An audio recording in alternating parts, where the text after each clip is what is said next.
You see it. Yeah, I know you see it. Got my own merch now. So I've been gone for a couple months, helping my wife get her design studio off the ground. Pink Chick Designs is the name. I will put a link to the description and her Facebook page down below. So if you want to go check it out and see what all she does, feel free. But yeah, I'm doing my own thing now. I will have the store coming up soon. But that's not why we're here. That is not why we are here. We are here because Marvel released their newest DLC on the 18th. And I tried to put it off. I played it. And then they released the roadmap. They're trying to bamboozle us, y'all. They're trying to bamboozle us, y'all. And we're going to talk about it. So without further ado, let's get into it. I'm so amazing. I'm so amazing. I am so amazing. Just how I'm blazing. So yeah, it came out. They gave us the PS5 update, which is actually good, by the way. The update is pretty good. I mean, looks a little fuzzy when you're playing in performance mode. You put it in 4K mode, you gotta stay at 30 frames per second, but it still looks good. So they did good there. But the Hawkeye DLC, so underwhelming. So underwhelming. Now I understand that Operation Hawkeye and Kate Bishop's DLC is like a two-parter. So it's like basically you got to play her side and his side all at once to get like the full story. But with the way that they released it, there should have been a lot more to do with Hawkeye than what we got. I mean, what we got. All right, if we want to be real about it, Hawkeye's fun. But just like Kate Bishop was fun. So they got a good handle on how to do these characters and their kits. That's not the problem. The problem is the same problem we've had since the game released. There ain't nothing to do in the in-game portion of this game. What are they not getting that doing gear updates and bug fixes here and there? And then that's not even mentioned with the Hawkeye update, they brought new bugs to the game. So the bugs that they supposed to have fixed are back. So we're not even going to get into that all the way because, I mean, if you've been trying to hold on to this game and been logging in, you already know that a lot of the problems that were there in the beginning are still there. But that DLC was way too short. You don't even get enough time to really get a feel on who Hawkeye is or what his story is about and what he's going into before the DLC is over. And let's not even talk about the Maestro boss fight. The Maestro boss fight is literally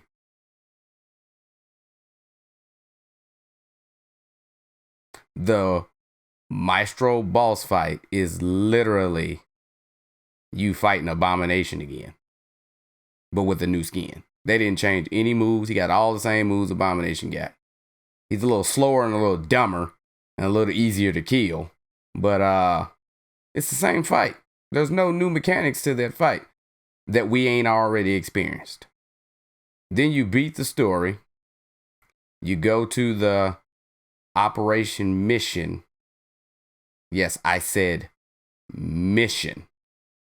One mission is all we got all this time. And let's not forget, if we rewind back to when they were first showing off characters that were going to be implemented in this game, even before we found out that Kate Bishop was going to be in the game, we knew Hawkeye was going to be in the game. So you've had plenty of time to work on Hawkeye.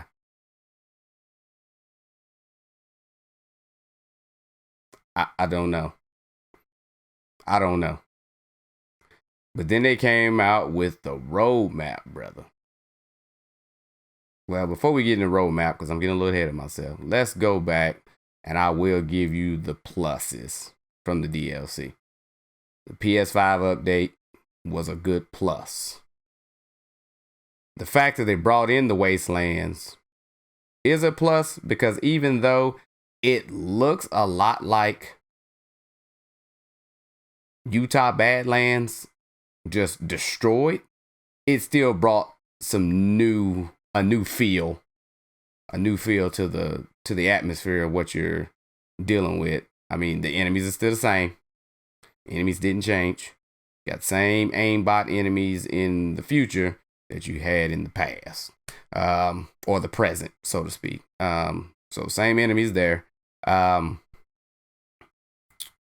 Hawkeye's great.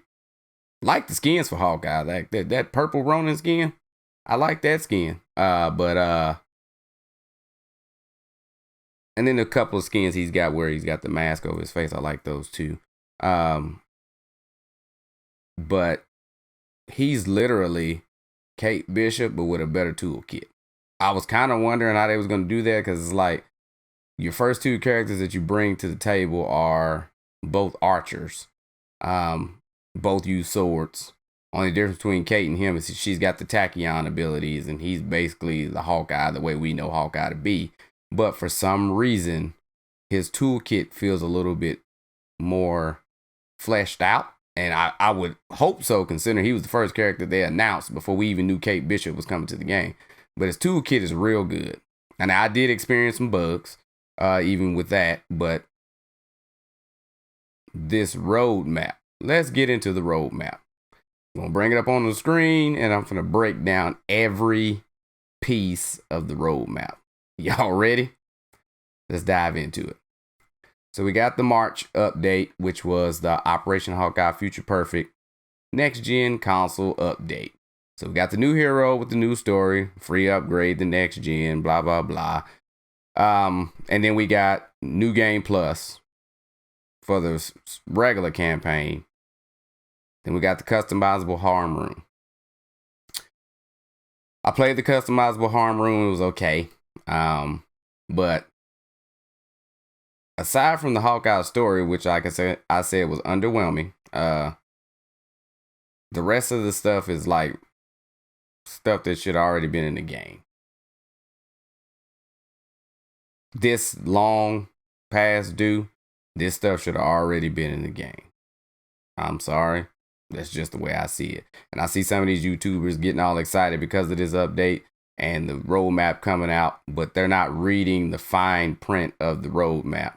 And in this case, it's not even fine print. It's as big and bold at the top of the roadmap. Let's just get back into it. Spring update. Tachyon Anomaly. Play as any combination of your favorite heroes. Tachyon mission skill for power levels 1 through 100. We're bringing in the ability for everybody to be able to use whoever they want when playing online. Which is something that I thought was very dumb that they did not do in the beginning, because it's like you screw up how matchmaking works when one guy was leveling up Captain America. I'm leveling up Captain America, and another guy's leveling up Captain America, and they're forced to have to go use characters they probably haven't even really played with in the game yet, to be able to play online, because somebody else might be using their character. And if you stand fast to the character that you've been playing, then you wait like 45 minutes to get somebody to join your game, or you ended up just giving up and saying, you know what, I'll just run the mission with the AI system, because you don't want to wait for other people using other characters to come in. I'll give you a perfect example of that. When I did get matchmaking to work with this new update, I was sitting on Hawkeye because I had just finished the story, and I was like, hey, I want to run through Hawkeye, try to level him up some more. I'm kind of liking him. Nobody jumped in my game except for one guy using Black Widow. Then I switched off of Hawkeye to Kate Bishop, and then immediately I got a guy pop in because he was trying to use Hawkeye too. So this Tachyon Anomaly allowing us to just use whoever we want, no matter who we play with. We all can have Hawkeye on the screen. We all can have an Iron Man on the screen, Captain America, etc., etc. This is something that should have been in the game at launch. You should have just dropped this with the matchmaking, like, hey, we're not gonna hold this thing. And I get from a design standpoint, they were trying to make it like, okay, everybody gets to use one Avenger online. Sounds good on paper, but then you got to look at who everybody's favorite Avengers are. And most of the people, and let's not forget how much, other content creators that really follow this game was really hyping up Captain America and his tool set, because we didn't actually get to use him in the beta like we did everybody else. So everybody wanted to play Captain America. So now think about it. Everybody wanted to get a piece of Captain America and getting online, and you can't play Captain America because everybody's trying to use them. So you're forced to use somebody else who you're not playing and leveling up somebody that you don't care about playing in order to play online. Otherwise, you're pretty much just playing the game by yourself. So this is an update that should have been in the game from jump. But moving on, then we get the Red Room takeover. Entering the Red Room with themed harm room content and new hero outfits. The Red Room takeover. So we're basically adding a game mode to the harm room. We're adding an update to a game mode that doesn't even drop loot. You can level your character in the harm room, but you can't get loot in the harm room. So it's not even the harm room. You could have utilized the harm room, and I said this before in my last video about taking some cues from MCU. The Marvel Ultimate Alliance 3. You could have made it to where loot dropped in the harm room. And even if you didn't want loot to drop in the harm room because of how many enemies can be in the harm room, you could have made it to where loot is rewardable at the end of the harm room. So we're updating the harm room and customizing the harm room without any real rewards. Or if they keep it the same way, there will be no rewards for it. So it's like, what's the point? What is the point? We're not even going to stick on that because, that one ain't even really worth discussing. We know what we're getting with that. And that's just basically, hey, we don't know what we're doing yet. So we're just going to give y'all some harm room stuff. We're going to keep messing with the stuff that's already in the game. Reused assets, so to speak. But if you look up at the top of this here roadmap, that says in the spring. So that means that these next two updates that are coming should be here by what? End of May? If we go off of that calendar, end of May. But that could be any time between the last update in March and the update going forward. Then they say summer. Like I said, it's fine print, but it's bold print. Summer, we're getting Cosmic Cube. We don't even understand what the Cosmic Cube is really. And then you can go back and play that story again and again, and you probably still won't get what the Cosmic Cube is all about. New Scientist Supreme Villain Sector. Confront unchecked power of the Cosmic Cube. So they're basically making a character that was already in the game that you probably expected to fight or already have fought. They're just now adding her piece into the game. But there's a conflict within the story, because if we're fighting her in the present, then why is Nick Fury and Hawkeye helping her in the future? Well, I guess we got to wait to see how the story unfolds. But anyway, that's coming in the summer. And also coming in the summer, well, let's back up, because we don't know if that's going to be the summer or not, because it says summer and beyond. So beyond could be fall, could be winter, could be October, could be December. We don't know. Anyway, the Wasteland Patrol. So you're going to bring out a Hawkeye DLC. Let's backtrack. You brought out the Hawkeye DLC to finish off the story of the Future Imperfect. Character that you announced before the game came out. You release his wasteland world in the future with one freaking mission.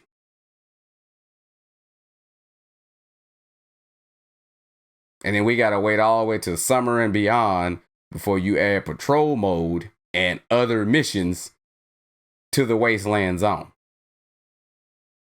Are we serious right now? Yeah. Add more missions to the wasteland zone. Patrol missions. Patrol missions should have been in all of it. So you should have patrol missions like in all of the areas. I should be able to drop down in Utah Badlands and not have to actually pick a mission before I go in, but just drop down in Utah Badlands and just do patrol missions, protecting and serving like superheroes do if I don't feel like actually tackling an actual mission. I can just mess around within the little play area that you gave me and just level up and collect loot just within that area until I'm done and ready to leave. Destiny had this day one.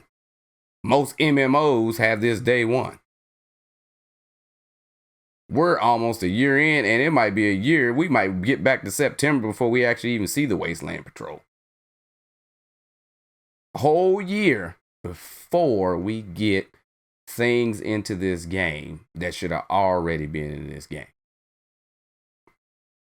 And then finally, we get into the War for Wakanda expansion. Expansion. Okay. We're going to revisit that word in a minute. New hero Black Panther. New hero outfits. Power level cap is increased. New villains, including the Claw. New Claw faction enemies. New story. New Wakanda jungle biome. And new outposts.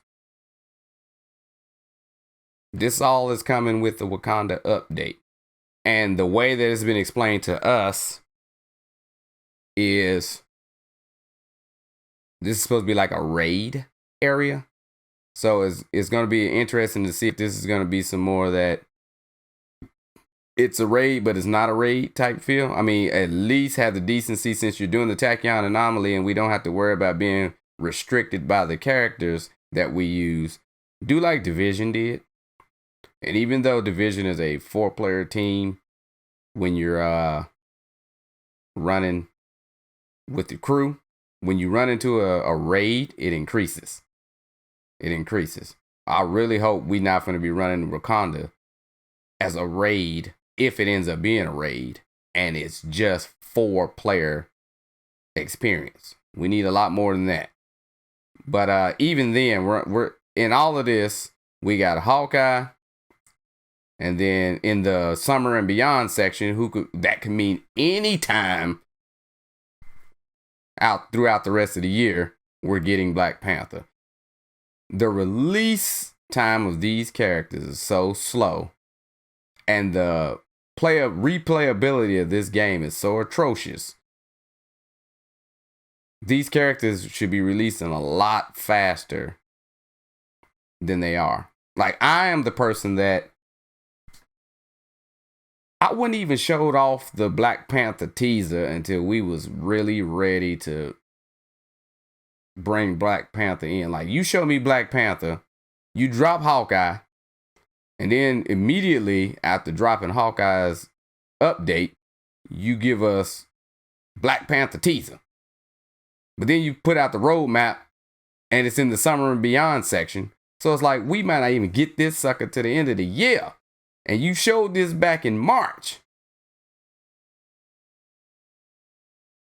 Bro, y'all is tripping over there at Crystal Dynamics. I can't even blame this on Square Enix. Square Enix lost their money and they kind of just hands off. Y'all do what y'all gotta do.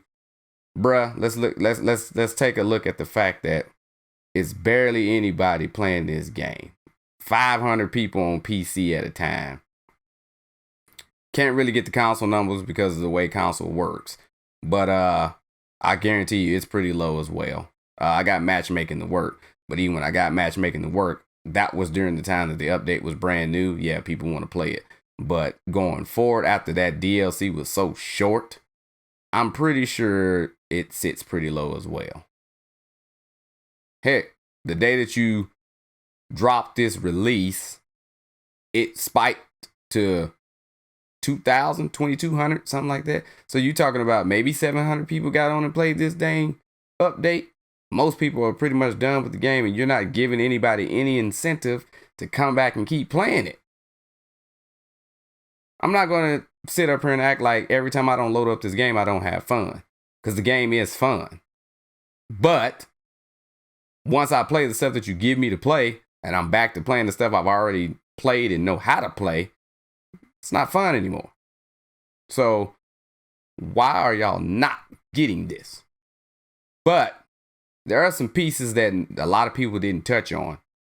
I'm not going to go into the ongoing improvements. I've had this up here long enough. You've read what that is. Balance tuning, gear progression, blah, blah, blah. We know about that. That's stuff that should have been fixed already. But the Omega level threat missions. And then the multiplayer mega hive. Multiplayer mega hives are just not coming to the game.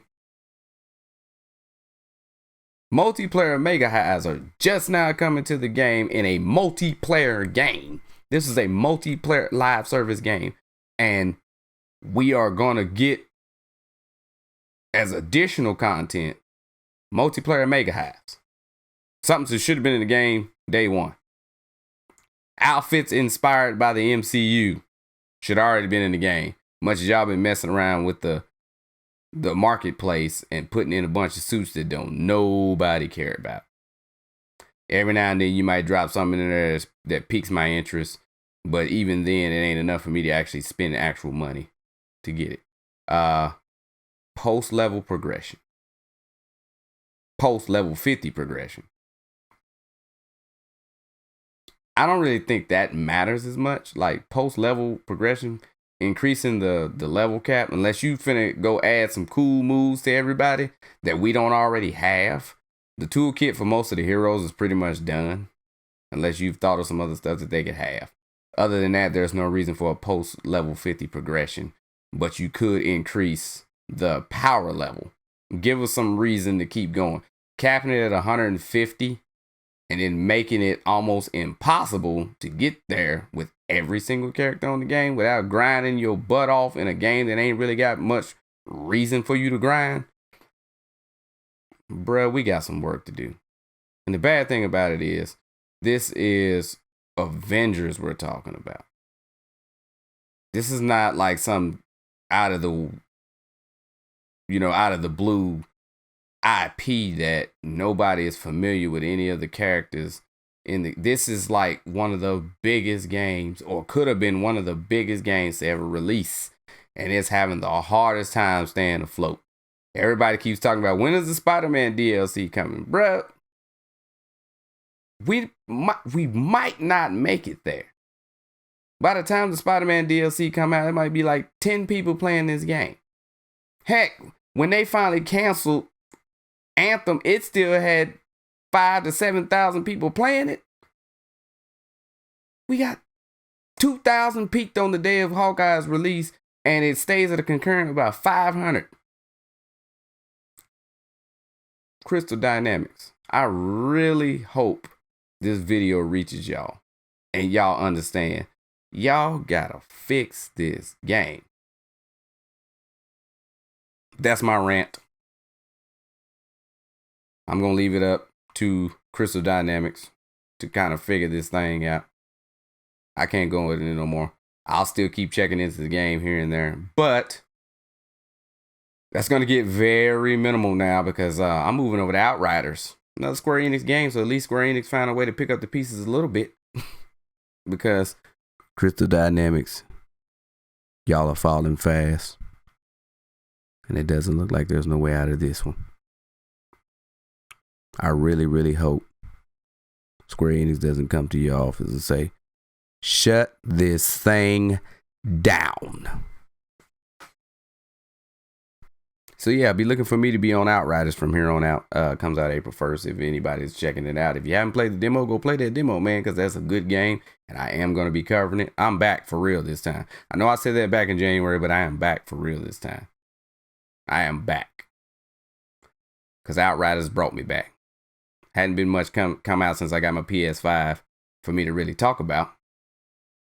But I had to talk about this because of this roadmap that they gave us but I'm over it now.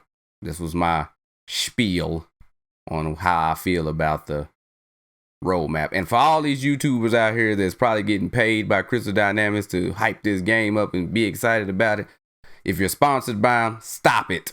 Just stop it already. You know this game is dead. You can say what you want about, oh, it looks like it's gonna revive. No, it's not. Read the roadmap for real. Pay attention to what they're actually giving us, and then you tell me that this game look like it's about to be revived. Crystal Dynamics has not got a handle on this game. They don't even understand what they're doing with it. You got the Marvel characters in the palm of your hand. You got a license in your hand that probably was hell and high water for you to get. And this is what we're doing with it. I'm done. There's no more I can say about it. All I can do is hope for the best, but prepare for the worst. And on that note, keep it cool.